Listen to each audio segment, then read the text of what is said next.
Hello everybody. Welcome to Dreamland Fairy Tales, audiobooks. The story we are about to read is about the story of Alice in Wonderland by Lewis Carroll. Alice in Wonderland is the abbreviated title of Lewis Carroll's beloved and fantastical adventure novel, The Adventures of Alice in Wonderland, published in 1865. Follow Alice down the rabbit hole to a world that gets curiouser and curiouser. The White Rabbit, Mad Hatter, March Hare, Dormouse, Cheshire Cat, and the Queen of Hearts are among the memorable characters encountered by Alice. This strange and wondrous tale is filled with wit and humor. Let us begin the story.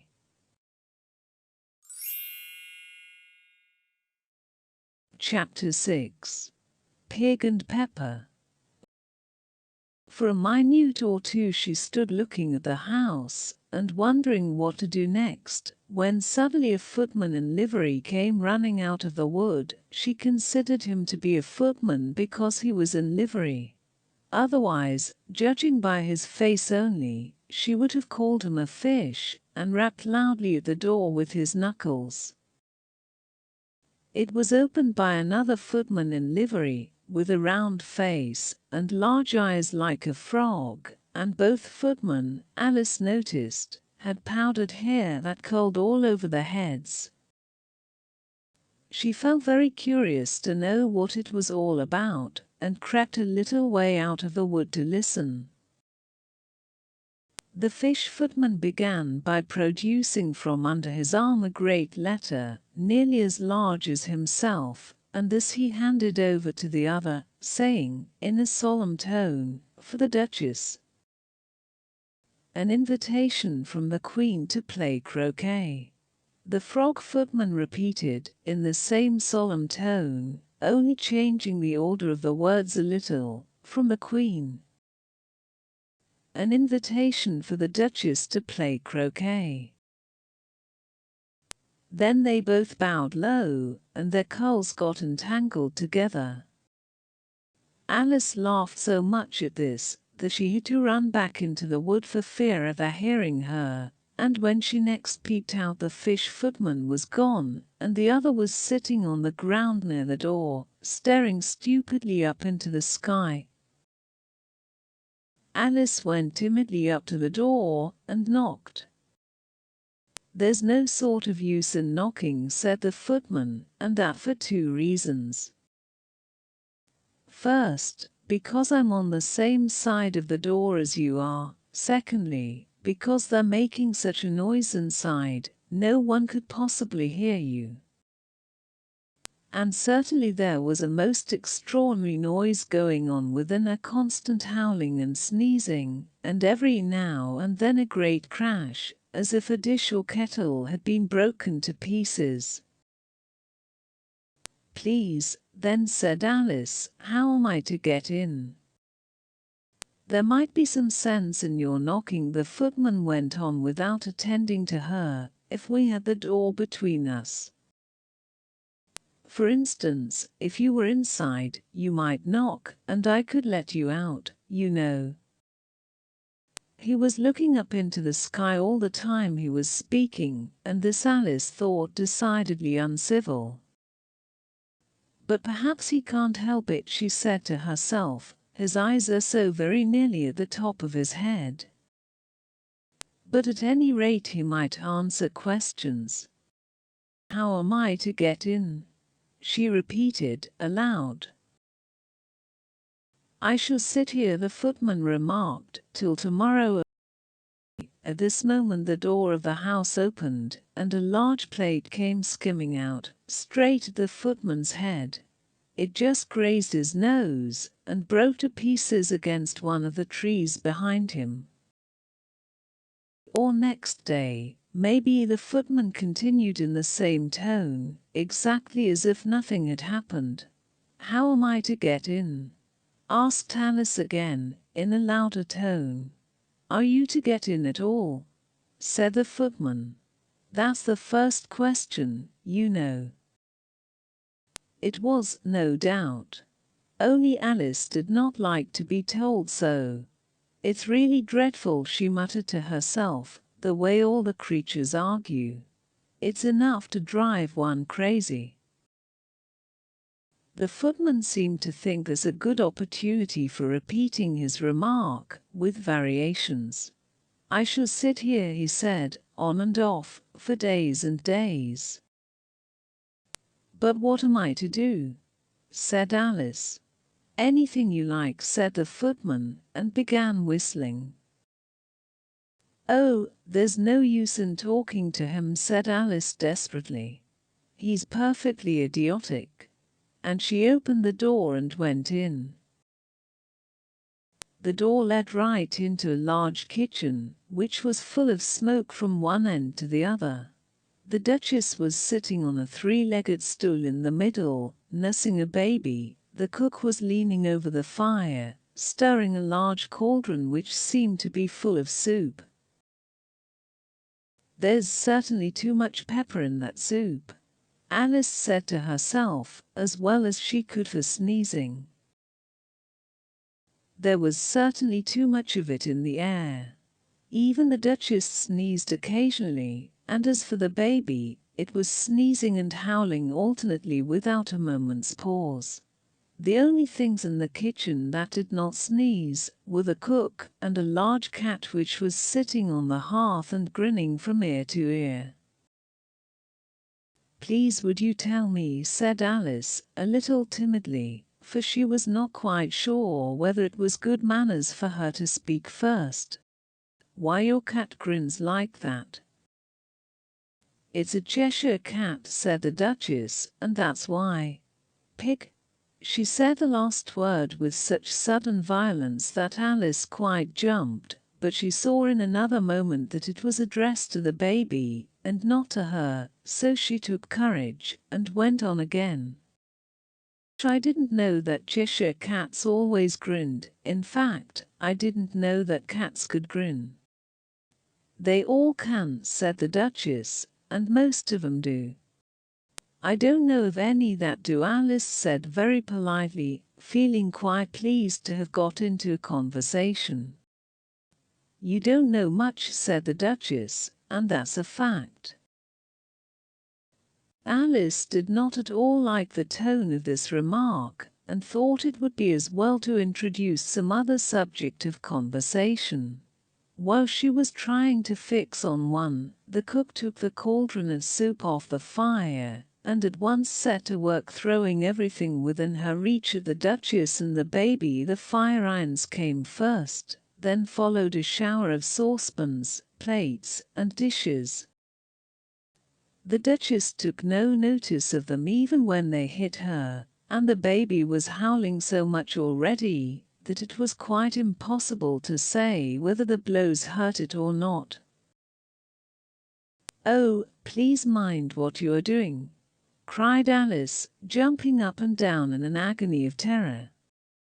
Oh, there goes his precious nose, as an unusually large saucepan flew close by it, and very nearly carried it off.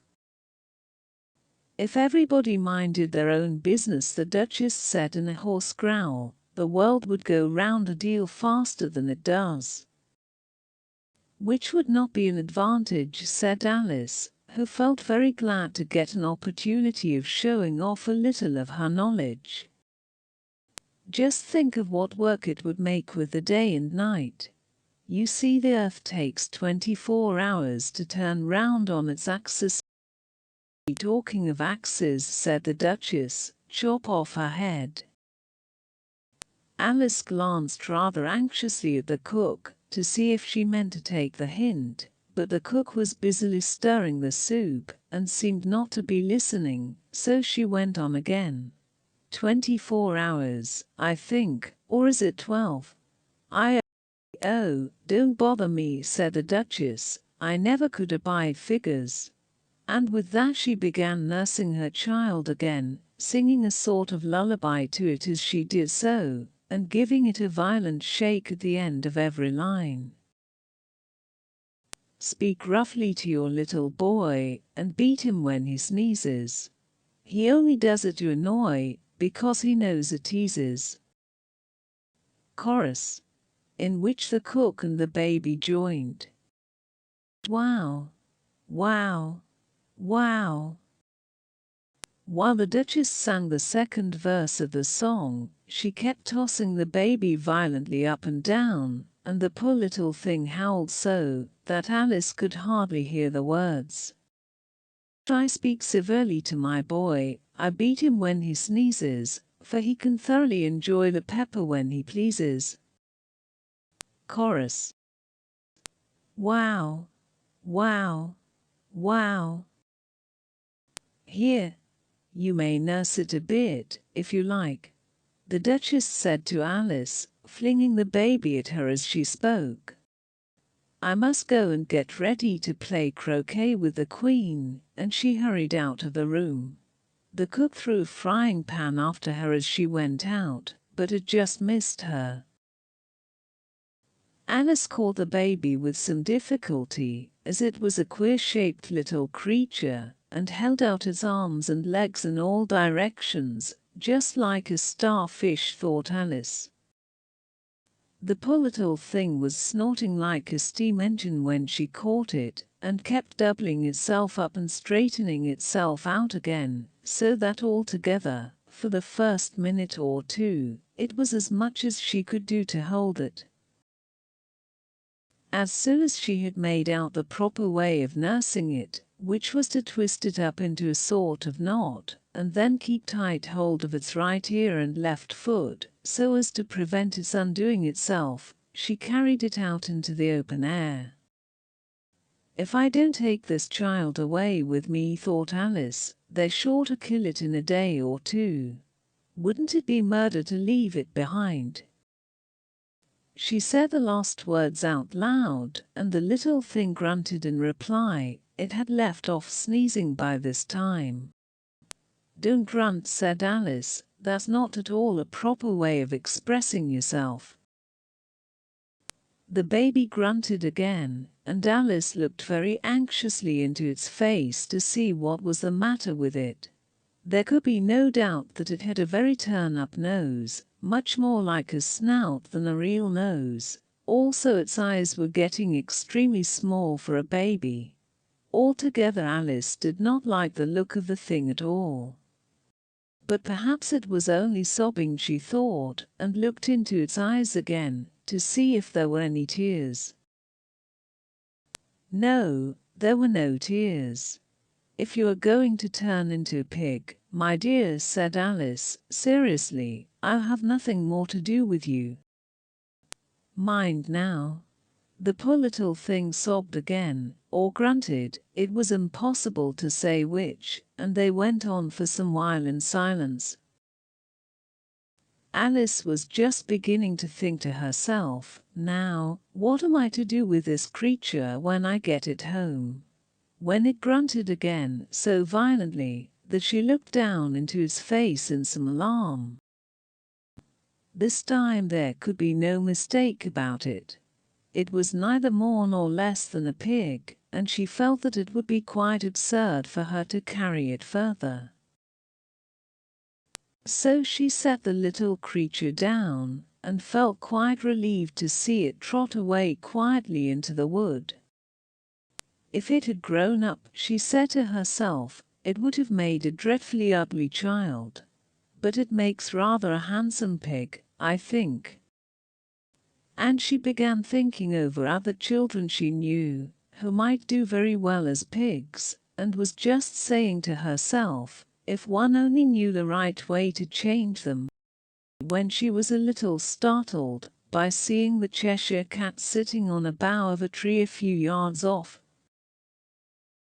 The cat only grinned when it saw Alice. It looked good-natured, she thought.